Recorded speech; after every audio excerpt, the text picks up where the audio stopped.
Honor has no gender. Honor has every gender.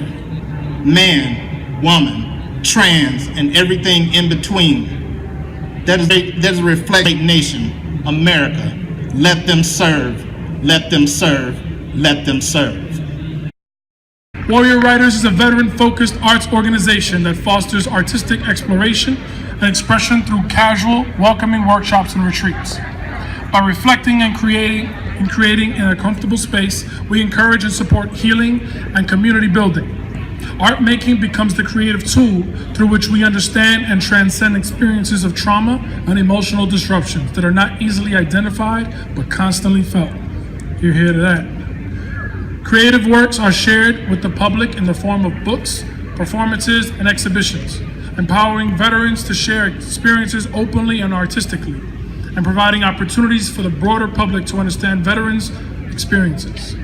Through Warrior Writers, veterans have created a network of support and reprieve where artistic growth is developed and lasting friendships are built. Using art as language, we help bridge the gap between veterans and civilians. Please welcome Jan Berry to the stage for Warrior Writers. Everybody, give it up.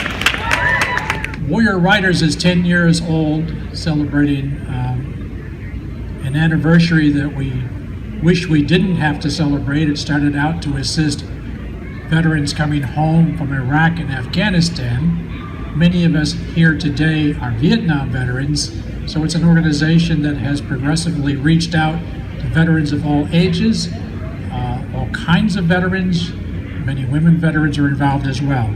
I'd like to start off with a joint presentation that I'll be doing with Everett Cox, who, like me, also served in Vietnam in the Army. This will be a silent poem. I call it 21 Gun Salute for Veterans.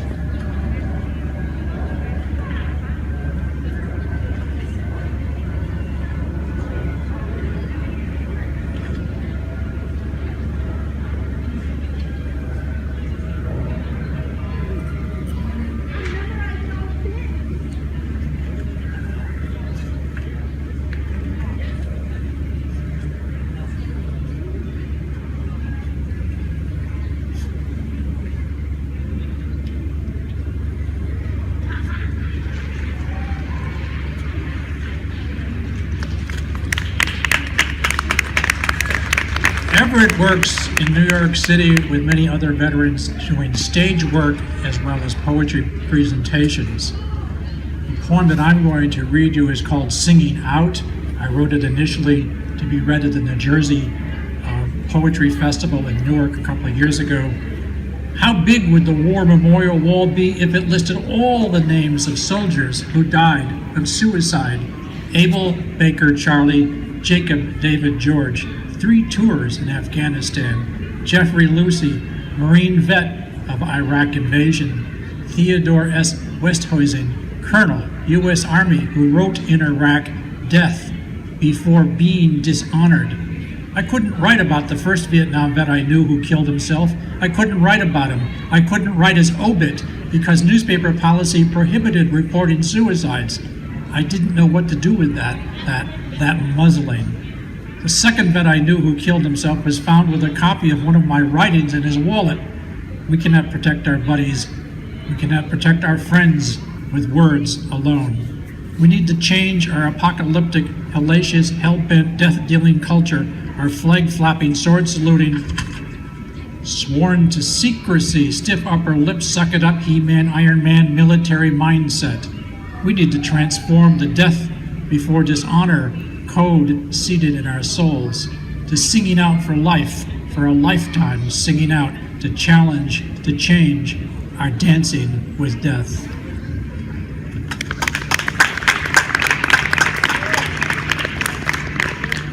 This piece is called Doors. My desk was once a door. I keep it as a reminder.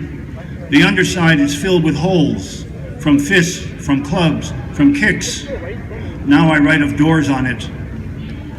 Rocket explosion was but an excuse.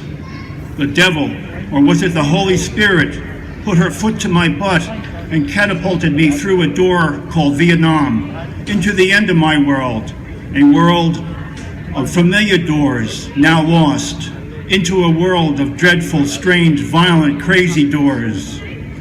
Another door, a screen door, hit me once on the heel, closing hard and fast. I ripped it off its hinges. A minute later, a little pile of trash, a reflection of the smoldering war inside me. Another door, a car door, flung open in the crash, me flying out and sailing down the road to land on my feet, exhilarated. Another message from the devil. One day at college, possessed by rage, a danger to myself and others, I ran to my car. Holy Spirit drove. She took me to the door of the County Department of Mental Health. I want to kill myself, I said, to one social worker, then another, lastly, a psychiatrist. They listened, but didn't believe me. I'm not sure they even cared. Lighten up, they said. Don't take yourself so seriously. The devil cared and took the wheel. To the farm, the barn. Barn doors had once been my salvation, an entree to magical worlds of dreams of fantasy, dreams of valor, of courage, of honor, of manhood. Now I kept a noose behind the door, my prayer noose. Wear it and beg God for a reason to live. Wear it to choke the rage, but no noose for me that day. Desperate to release the furies, one chop of the axe exposed the wires, red and black, one around each wrist, switch rigged to end the world. I know why they banned the electric chair. They couldn't take the screaming. Both hands nearly burned off. Electrocution, not a door to open. Another door was tiny, tiny, tiny, called clear light. Placed the tab on my eyeball. LSD sparked down my optic nerve like lightning, opening 1,000 doors. Doors of joy and delight. What sights? The doorway to heaven, even one that had been locked, chained, forgotten. A trap door. I fell through to hell, far harder to get out than in. Kick all you want. Spirit led me to a church door, sacre-cœur, the heart, the center of thought, will, and feeling. My knees trembled. There was so much shit in my head. The heart is the door to life. I wasn't ready to open it, still trapped in war-torn mind. Hitchhiking, a door dreamer's delight. 10,000 cars, 10,000 doors, 10,000 angels, reminding heaven is on earth. We live by myths that sometimes are just cliches, like when one door closes, another opens. Maybe, maybe not. Knock and it will be open, says Scripture. Maybe, maybe not. Jesus is known to go fishing. The echo of 1,000 knocks put a pen, a little blue door, between my fingers. There was an inscription. It said, "Right, asshole." I clenched it, jaw locked. I forced it to bleed.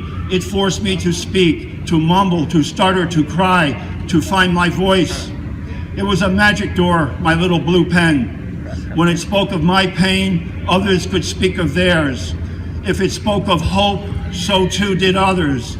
Smiles begot smiles, tears begot tears, tears that had once been rage, once been war, now tend the wounds of war. Once upon a time, there was a door called Vietnam. I returned to search for it. I found it at Marble Mountain, a cave door, a big cave door. I entered and found myself. Thank you.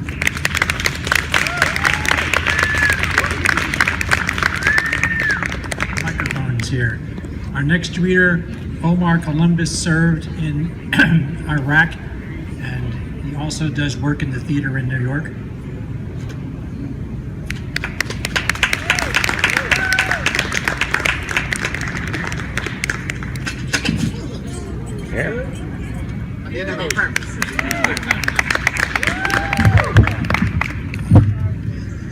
Good day, everybody.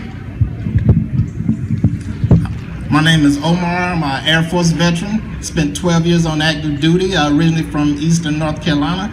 Got to spend time all around the world. Thankful for that, but with everything comes a price. So I'm gonna read you my first poem. I call it War. War. Invisible scars forever in my psyche. Flashbacks daily, nightmares nightly. In the air we fight. In the sand we fight. On the sea we fight. From outer space we fight. Addicted to war with no end in sight. War itself is an art, a devastatingly terrible beauty. Every detail is a mission. The mission back then, the mission now, survival. Sirens blare, attack is imminent. Chemical warfare gear at arm's reach. 2 minutes to ready the ground ensemble. 9 seconds to don and clear the gas mask. Missions ordered by humans, directed by other humans, to fly aircraft and drop bombs on certain humans because those humans are bad. Canteen, helmet, chin strap, dog tags, sweat blood, cry blood, their blood, our blood. Hearts pounding, sounding the cadence of war. Someone is going to be bombed today. I don't want it to be me. Someone is going to die today. I don't want it to be me. Someone is going to kill today. I don't want it to be me. Suffering begins today, and it begins in me. Daily, I try to forgive myself for my acts that weren't always peaceful. It was my duty, my job, in defense of America. But reality is, war makes murderers out of decent people. No one wins.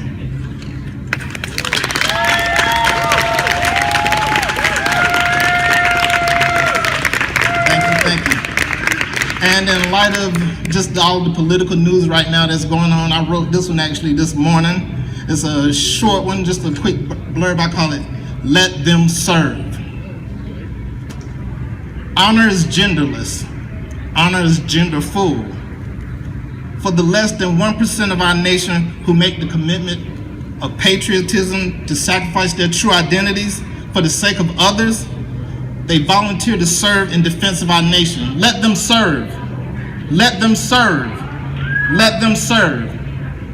Back in 1993, I went and enlisted in the Air Force. I went to the Processing Recruiting Center back in Raleigh, North Carolina to sign my enlistment contract. I still remember the carbon paper where Block 14 obviously stood out. It was marked out by a big black marker, but I could still read what it said.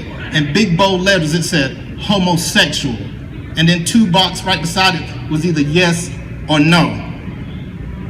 The military didn't ask, so I didn't tell, and I signed the papers. To wake up every day, to show up every day, to encourage every day, to inspire every day, to endure every day, to overcome every day, to lead every day, to be honorable every day. Let them serve, let them serve, let them serve. Honor has no gender. Honor has every gender.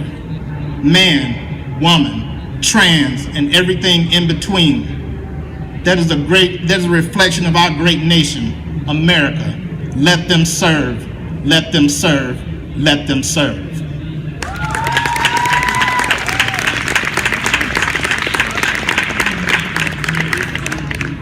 Our next reader, Sarah Mess, served in Somalia.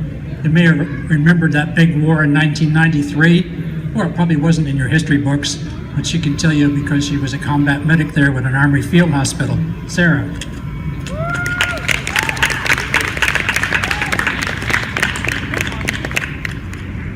I think I'm too tall for this tent, so I'm gonna step down.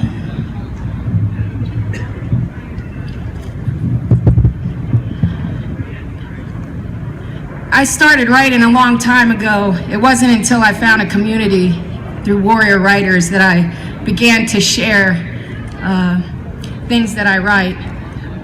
And I'm very grateful for the opportunity, and I'm grateful for y'all right here listening. And I'm not good with technology, but as soon as I get it up, I have a poem for you. Sorry about that. I had it and I lost it. Here we go. Gone. Just like that, he's gone. No goodbyes, head in hands, cold like ice. No tears, no crying eyes, burning regret deep inside. Reaching back to yesterdays to find our last goodbye. Words play in my mind. Do you know what it's like to vaporize? A 5-year-old at close range. On my shoulder he sobbed. We cried. Told him he was a cook in the Navy. A SEAL's life. Attempts to survive. No taking it back. Can't undo the lie. No coming back from suicide. That's for my friend A.J. Krause, who died of a sailor's heart on June 6, 2017. Right before Memorial Day, right after Memorial Day, with tattered flags, rusted cannons, tanks, and unkept grass. Photo ops with politicians and smoke blowing up your ass. Why do they do it? Slay us with all their memorials, pretending to remember things they never, ever had to forget.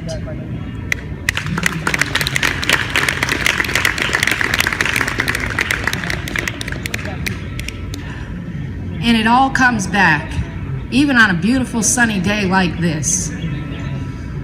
Operation Restore Hope. It's not every day that you see a Somali woman with her children in a New York or a New Jersey pizzeria. She said that people often ask her if she's from the islands. Her eyes as bright as her smile, Somalia shining through her chocolate skin. Hair no longer laden with the parched winds of Africa, but with the winds of a blow dryer. No textiles to robe her from her head to her feet, the Gap version of her former self. Assimilation. For becoming American, she pays through her children, their tongue no longer her own. Iskawaran, I said. Ah, you know Somali? A confused look comes over her face as she searches for the answer in my fair skin and freckled arms. As my son places a quarter in the gumball machine behind me. Mogadishu, I said. Her jaw drops as my son's gumball falls to the dirty floor. Oh no, she says. May he have another quarter? Sure. Thank you so much, I say. She slips a quarter into my son's hand as I watch her son and daughter. Suddenly, all of the Somali children began to scream in my head, water! Water! Water! Fuck you, America! America, fuck you! The guilt of hellfire raining on her people rips through my being, transporting me back to convoying at full speed, heart pounding, blood racing, past begging children under the facade of a humanitarian mission. My son pops the bright green gumball into his mouth. Peace had been restored to my unknowing American boy. Thank you. I don't know how much time we have left. One more? Okay. I'm a part of Veterans for Peace. It's a national organization. I'm with Chapter 021 out of Jersey City, and we believe that peace is possible, and we strive for peace at home and peace abroad. Black Lives Matter. Black Lives Matter. Black Lives Matter. Brick City. They say there's a first for everything, but I ain't never thought I had to be marching against racism in my own backyard. In 2015, 16, 17, came into the world just a stone throw away. Lynching, caught on film, right here in the modern day. Rollback tape, defendant makes escape. White on black crime, and you know it, ain't nobody doing the time. She said, 9 bullets to my baby boy's head. She said, 9 bullets to my baby boy's head. She said, 9 bullets to my baby boy's head. Routine traffic stop. Now he's dead. Do we march in futility or grow stronger in unity? Oh, Marvin, mercy me. What kind of world will it be for little ones left behind? Will race, religion, skin color, sex, sexuality, or nationality be their only crime? These are the things that weigh heavy on my mind. Brick City, thank you.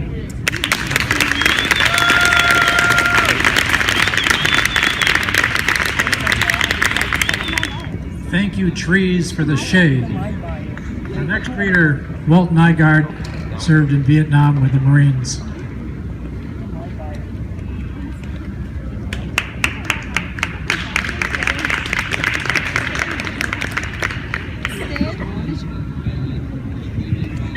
Thank you. Thank you. Everybody here? Poem without irony. The Stones were singing Satisfaction, the young Marines going into action. That day, no anticipation of the quagmire bonfire situation. The 10 years killing and dying to go. We were so young. What did we know? We'd heard the words of JFK. We saw the caisson haul him away. We'd left a good home while still in our teens to qualify with M14s, locking and loading for a rock and roll nation, the greenest and best of my generation. East of the I-Corps River on the east of the I-Corps Bridge on the north side of the river, sprawled a slum called Iron City, a weeping, swampy unforgiver. Nearby, a busted pillbox, a relic from the French, squat sideways where it landed, astride an ancient trench. New guys checked out gas masks and fam-fired M16s with ghosts of Legion soldiers blown to smithereens. Rusted wire, rotting sandbags sunk into the mud, rats and lice and leeches come looking for some blood. A young Marine stared across the river. The sun exploded, then it died. The sky went green, then blue, then black. Flares and tracers soon replied. He peered through night, alive with death, where the rivers of serpents crawl. The land's a swarm and the jungle teems, and the war devours them all. But sometimes life is long, and there's a lot of pondering when you get on down the line about coming home and whether or not you ever actually did. how I got home. Riding across a young boy bridge, across the river of anticipation, along the California coast on a 1966 vacation. Rivers crashing into the sea, angel bikers glaring at me, roaring past our station wagon, memories like a tailpipe dragon. Riding across a young man's bridge of coffee-colored dreams, muddy Rio Grande in flood shimmers under my high beams. Sigh for southern New Mexico, home when I had no place to go. West Bank villas all grown up, memories crushed like a paper cup. Riding across an old man's bridge, river of legend and revolution, Jersey Turnpike on the other side beckons like a bad solution. I can't go back, I can't go forth. I stomp the gas for all it's worth. Gauges spin and engines missing, memories like a slow leak hissing. I just wrote this poem a couple of weeks ago, not immediately like Omar did. And I didn't even title it, but I was still working on the same theme of finding home and where I'm supposed to be. And more importantly, living up to the responsibilities that I have now. I was a Marine once long ago, and I served in Vietnam, and I survived the war. Long enough to hold jobs, and to marry, and to raise children, to have a son who survived Afghanistan and Iraq, to have grandchildren. But still I struggle. I just call this Morristown because that's where I wrote it. Sometimes I wonder, will I ever go home? Underneath the racing skies of the Pacific Northwest, where vast ocean explodes upon a rugged shore, where America looks off west and lonely at the end of the trail. Or the brilliant azure and bursting gold over New Mexico, of umbers and siennas, tans and coppers, and mountains and shades of purple and blue, and the eye can scan 100 miles, unbludgeoned by the hammer of progress. Or I could just get in my aged car and make my ungrateful drive to the home where my heart lives and dies each day.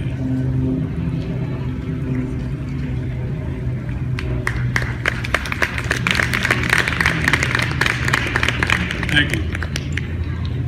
I'll read one more poem, and this is kind of for all of us. It's called Transparent Prayer.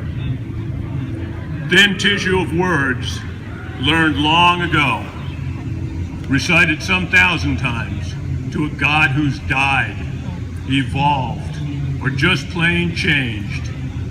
Maybe still around, still maybe listening to an insincere dreamer, just trying to quiet early AM mind run riot and make a space for meditation in a world gone on medication.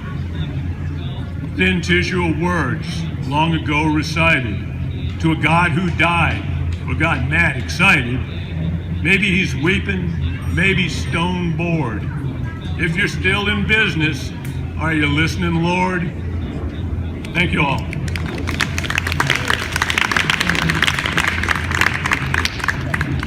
And our last reader is Frank Wagner, who served in the Army in Vietnam, started in 1964.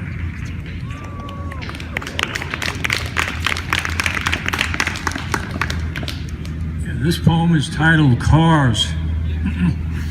Adding more whistles and horns to cars, rather, automobiles.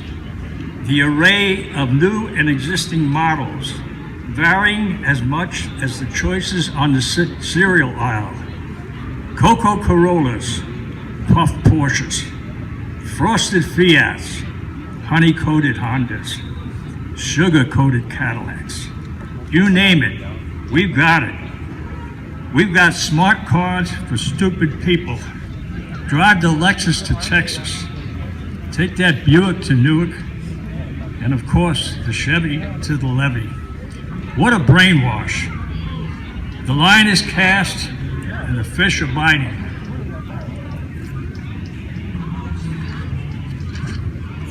Encouraged that they're not living unless they're part of the status quo. So, be psyched and bent on the Mercedes. Keep it simple, stupid. China encouraged to manufacture cars to add to the already polluted atmosphere. Have no fear. Being a non-vet, I look forward to the production of said country's automobile manufacturer. I await the Ho Chi Minh van. This one's titled, What's a Bully? I think we know what one is. A lot of them. Strong prey on weak. Life is very bleak for the underdog. When parents find their child hanging out in the closet, trembling with fear of the bully, the pressure is horrifying. Unfortunate, frightened child seeks the asylum of darkness. Darkness it holds, believing reached the point of no return. The escape hangs lifeless. It took one hell of a fear to bring the curtain down. And then I got one I just wrote a couple weeks ago. This is called Timed Delicacy.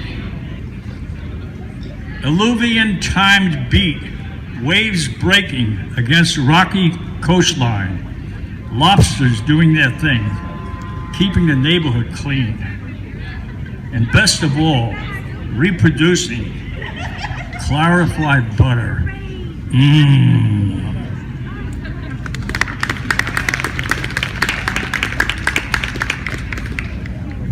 Okay, give it up one more time, please, for our veterans, warrior writers. You guys are amazing. I want to say this is very relevant for all of us who say, you know, support our troops, support our veterans, okay? Support your veteran. Let's go. Give it up for that, yes. If you feel inspired, clap. You know, a lot of times we glaze them over, you know, we're very patriotic and we forget about the end result and the people that have served before. You know, so if you're gonna be patriotic to the end. Don't wait for a friend or somebody else to stand up. Stand up for those that you know are going through it, have went through it, and they got their own stories. Right or wrong, whether you agree or not, whether you believe it or not, respect that, okay? Give it up for that. Thank you very much. Thank you so much. I appreciate you.